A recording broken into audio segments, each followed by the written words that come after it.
أعوذ بالله من الشيطان الرجيم. بسم الله الرحمن الرحيم.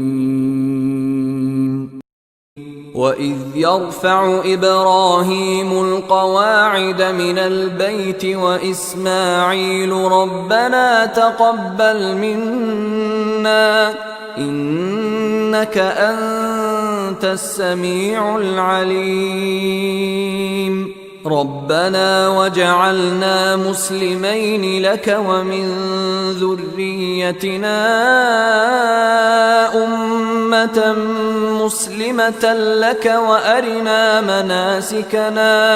وأرنا مناسكنا وتب علينا إنك أنت التواب الرحيم ربنا وابعث فيهم رسولا منهم يتلو عليهم آياتك ويعلمهم الكتاب والحكمة ويزكيهم إنك أنت العزيز الحكيم.